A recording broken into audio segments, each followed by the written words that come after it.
शील प्रभुपाद की जय, गुरु गौरांग की जय। किस प्रकार से प्रभुपाद जी सटीक उत्तर देते हैं। एक व्यक्ति ने प्रश्न पूछा कि पुराने मंदिर हैं वो टूट फूट गए हैं, उनका जीर्णोद्धार होना आवश्यक है, आप नया मंदिर क्यों बना रहे हैं। प्रभुपाद जी ने कहा, ये जो महिला तुम्हारे साथ में बैठी है कौन है। वे व्यक्ति बोलता है, मेरी पत्नी है। प्रभुपाद ने कहा, तुमने विवाह इसलिए किया ना कि तुम कुछ संतान उत्पन्न कर सको। जब इतने सारे बच्चे सड़कों में घूम रहे हैं, फिर अपनी संतान क्यों उत्पन्न करने की आवश्यकता है। पापा जी के कहने का मतलब ये था कि व्यक्ति अपने स्वयं के लिए, अपने इंद्र तृप्ति के लिए कुछ भी कर सकता है, लेकिन जब एक भक्त एक सुंदर मंदिर बनाकर भगवान को अर्पण करना चाहता है तो इसके विषय में लोग विरोध करते हैं। श्रील प्रभुपाद जी ये भी हमें उपदेश दिए कि कभी इस्कॉन नहीं छोड़ना चाहिए। गिरिराज महाराज ने पूछा प्रभुपाद जी को, आपके जाने के पश्चात इस्कॉन की स्थिति जब नीचे गिरेगी तो मैं क्या करूं, जब आप नहीं रहेंगे तो मैं क्या करूं। प्रभुपाद ने उत्तर दिया, तुम भी इस संस्था के एक महत्वपूर्ण सदस्य हो, तुम समस्याओं को सुधारने का प्रयत्न करो, परंतु इस्कॉन को कभी मत छोड़ना। और श्रील प्रभुपाद जी ने समझाया कि जो 4 नियम पालन कर रहा है, जो 16 माला का ध्यान पूर्वक जप कर रहा है, वही उत्तराधिकारी होगा। तो प्रभुपाद जी ने उत्तराधिकार अपने परंपरा का अपने सभी शिष्यों और अनुयायियों को दिया हुआ है। जो कोई भी इसका पालन करता है वह इस परंपरा का उत्तराधिकारी होगा। अब हम आगे बढ़ते हैं। केवल सहन करो। गिरिराज स्वामी, एक बार श्रील प्रभुपाद ने मुझसे पूछा, क्या कभी तुम्हारा विवाह करने का मन करता है। मेरा ऐसा कोई भाव नहीं था, तो मैंने कहा नहीं, बस कभी कभी ये सोचता हूं कि सारे जीबीसी तो विवाहित है, तो शायद मुझे भी विवाह कर लेना चाहिए। प्रभुपाद ने कहा, तुम कभी जीबीसी नहीं बनोगे। फिर उन्होंने कहा, शरीर की मांगे जैसे काम वासना या अन्य कोई भी, वे केवल खुजली की तरह होती है। यदि तुम खुजली को खुजलाओगे तो वह और बढ़ेगी। सर्वोत्तम उपाय है सहन करो। धीरे धीरे वह स्वयं ही शांत हो जाएगी। चाहे वह भूख हो या कोई और विकार, सबका समाधान सहन करने में है। तुम कुछ समय ब्रह्मचारी रहो, फिर मैं तुम्हें संन्यास दूंगा। मैंने प्रभुपाद की इच्छा को समझ लिया और बिना किसी संशय के निश्चय कर लिया कि मैं ब्रह्मचारी ही रहूंगा।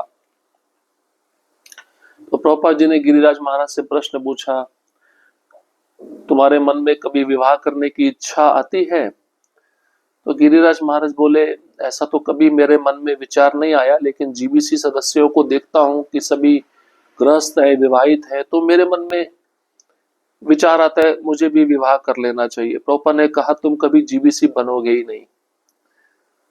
और जहां तक शरीर के मांगों की आवश्यकता है, जैसे काम वासना, भूख, प्यास, ये सब खुजली की तरह होती है। तुम इस खुजली को जितना खुजलाओगे वह और बढ़ती जाएगी। सबसे अच्छा उपाय है सहन करो, उसको खुजलाओ मत। ना खुजलाने से धीरे धीरे वह खुजलाहट स्वयं ही शांत हो जाएगी। चाहे वह भूख हो या कोई और विकार हो, सबका समाधान सहन करने में है।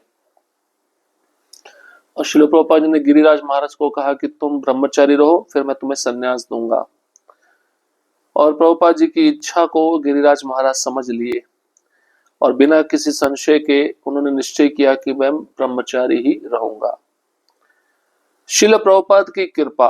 गिरिराज स्वामी, बॉस्टन में हम शायद ही कोई नया भक्त बना पाए थे, लेकिन कुछ महीनों बाद एक युवक पीटर आया। पीटर कुछ विचित्र स्वभाव का था। वह अक्सर इमारत के प्रवेश द्वार पर स्थित गलियारे में दीवार से पीठ टिकाकर बैठा रहता और पढ़ता रहता। कभी कभी वहीं लेटकर सो जाता। हमें ये देखकर खिन्नता होती, क्योंकि जो भी नया व्यक्ति आता वह सबसे पहले उसी अवस्था में पीटर को देखता। सत्स्वरूप महाराज ने श्रील प्रभुपाद को पत्र लिखकर पूछा, क्या करें। प्रभुपाद ने उत्तर दिया, क्या बात है, सहन नहीं कर सकते। प्रश्न था, क्या हम सहन कर सकते थे? हमें असुविधा तो थी, लेकिन हमने सहन किया। कुछ समय बाद पगला पीटर इस बॉस्टन छोड़कर न्यूयॉर्क चला गया। तब हम सभी एक छोटे से परिवार की तरह थे, और मुझे यह जानने की इच्छा हुई कि पीटर का क्या हुआ।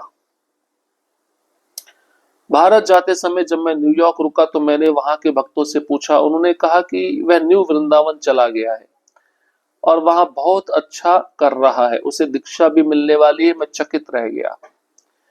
इसके बाद मैं उसका कुछ अता पता भूल गया, लेकिन लगभग 20 वर्षों बाद जब मैं लॉस एंजलिस गया तो मैं उसे मंगल आरती में देखकर आश्चर्यचकित रह गया। मैंने एक भक्त से पूछा, वह कौन है? उसने कहा, अरे वह तो कुशाकृत प्रभु है। मैं सोच में पड़ गया, कुशाकृत?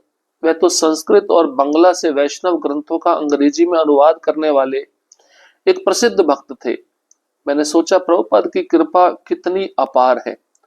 उस पगले पीटर को, जिसमें हमने कुछ विशेष संभावना नहीं देखी थी, शिल प्रभुपाद ने अपनी करुणा से इस स्थिति तक पहुंचा दिया कि वह वैष्णव साहित्य का अनुवाद कर रहा है। शिल प्रभुपाद चाहते थे कि हर कोई कृष्ण की सेवा में लगे और कृष्ण भावना में जीवन बिताए। वे प्रत्येक में संभावना देखते थे और सभी को एक अवसर देना चाहते थे। वे इस लक्ष्य के लिए किसी भी सीमा तक जाने को तैयार रहते थे। बहुत सुंदर कहानी है, बहुत सुंदर लीला है। एक आचार्य की कृपा किस पर कैसे होगी कोई बता नहीं सकता। गिरिराज महाराज कहते हैं कि बॉस्टन में हम कोई भी नया भक्त नहीं बना पाए थे, लेकिन कुछ महीनों बाद एक युवक आया जिसका नाम पीटर था। उसका स्वभाव थोड़ा विचित्र था। कैसा स्वभाव था? जो मंदिर का दरवाजा होता है, उस चौखट पर वह अपनी दीवार का सहारा लेके पीठ लगाकर बैठ जाता था और पढ़ता रहता था। कभी कभी वहीं पर लेटकर सो भी जाता था और हमें बड़ा गुस्सा आता था, क्योंकि जब भी कोई नया व्यक्ति आ रहा है मंदिर में दर्शन करने के लिए, सबसे पहले वह पीटर को उस अवस्था में देखता था।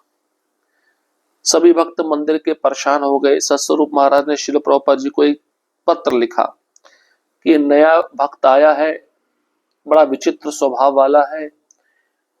मंदिर का जो द्वार होता है, प्रवेश द्वार, उसी पे लेट जाता है, उसी पे दीवार का सहारा लेके पीठ लगाकर बैठकर पढ़ता रहता है। क्या करें? प्रभुपाद ने उत्तर दिया, क्या बात है, सहन नहीं कर सकते क्या?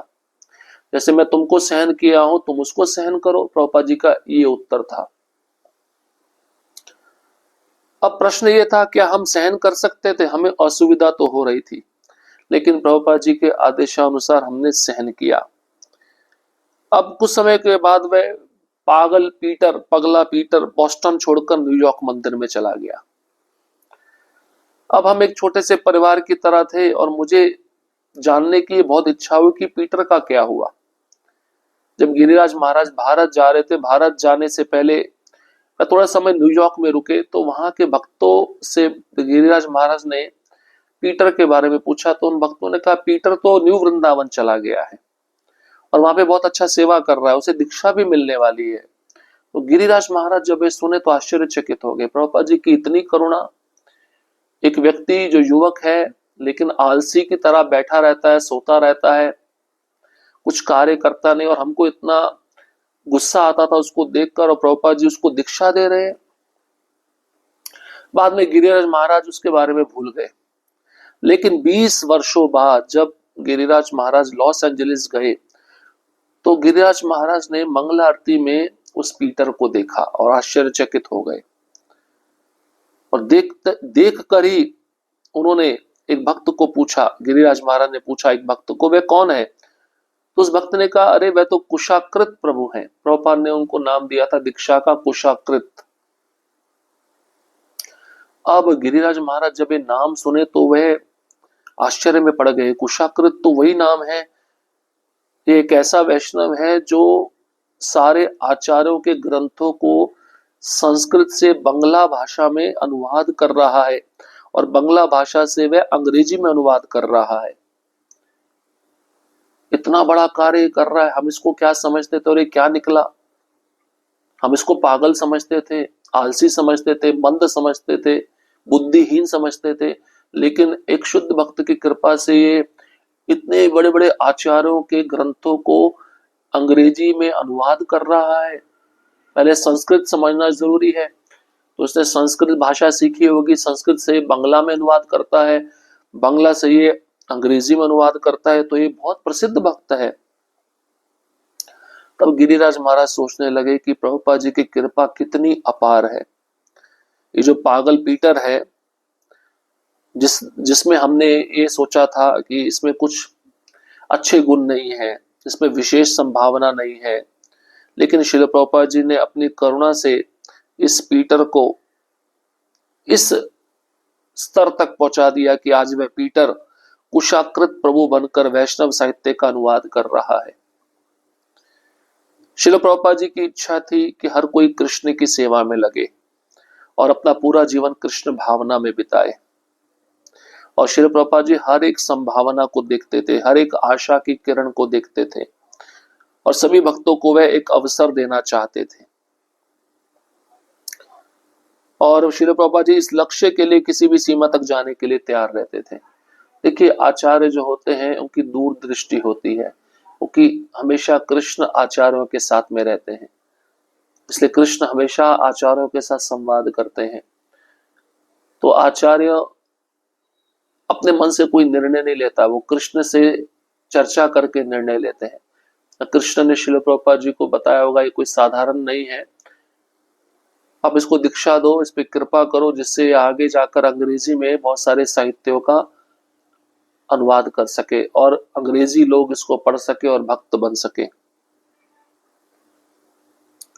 कृष्ण वैकुंठ में घर बना रहे हैं। गिरिराज स्वामी बंबई के श्री सेठी एक वृद्ध लाइफ मेंबर और महान संकीर्तन भक्त थे। उनकी एक निर्माण कंपनी थी और जब हरे कृष्ण लैंड के पिछले हिस्से में स्थित भवनों पर नए मंजिलों का निर्माण हुआ, तब वही इसका कार्य कर रहे थे। जब पहला आश्रम लगभग तैयार हो गया, तब श्री सेठी श्रील प्रभुपाद को वहां ले गए। प्रभुपाद ने वहां रहने के लिए हमें निर्देश दिए। उन्होंने कहा कि प्रतिदिन प्रातःकाल फर्श से सारी वस्तुएं उठाकर पानी से धोनी चाहिए। फिर प्रभुपाद ने श्री सेठी से कहा, जैसे तुम मेरे शिष्यों के लिए यहाँ कमरे बना रहे हो, वैसे ही कृष्ण तुम्हारे लिए वैकुंठ में कमरे बना रहे हैं।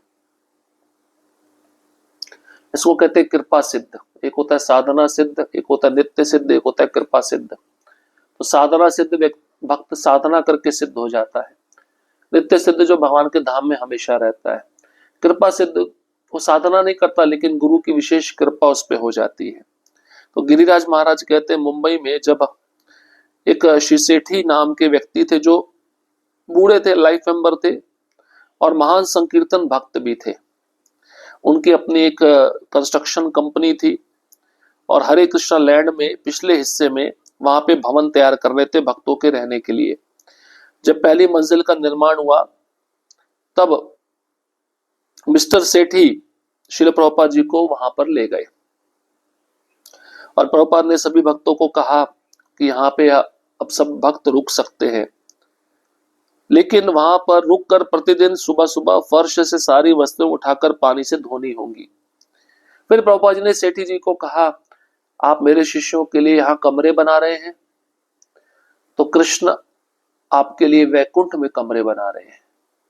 आप निश्चिंत रहिए, आप जब ये शरीर छोड़ेंगे तो आप वैकुंठ जाएंगे, कृष्ण आपको वहां पे रहने का निवास स्थान देंगे। तो इससे समझ में आता है कि श्रील प्रभुपाद जी सेठी जी पर कृपा कर दिए, वह कृपा सिद्ध हो गए। हालांकि उन्होंने कोई जप नहीं किया था, लेकिन एक विशेष शुद्ध भक्त की कृपा मिल जाए तो भगवान उस जीव को भी स्वीकार कर लेते हैं। इसलिए भगवान बड़े प्रसन्न होते हैं कि कोई उनके भक्तों के लिए रहने का स्थान बना रहा है, कोई उनके भक्तों की सेवा कर रहा है, उसको भगवान सबसे पहला स्थान देते हैं। इस प्रकार से प्रभुपाद जी सब पे करुणा करते थे, सब पे दया दिखाते थे। हरे कृष्णा कृष्ण कृष्ण हरे हरे, हरे राम राम राम हरे हरे। श्रील प्रभुपाद की जय। गुरु गौरांग की जय।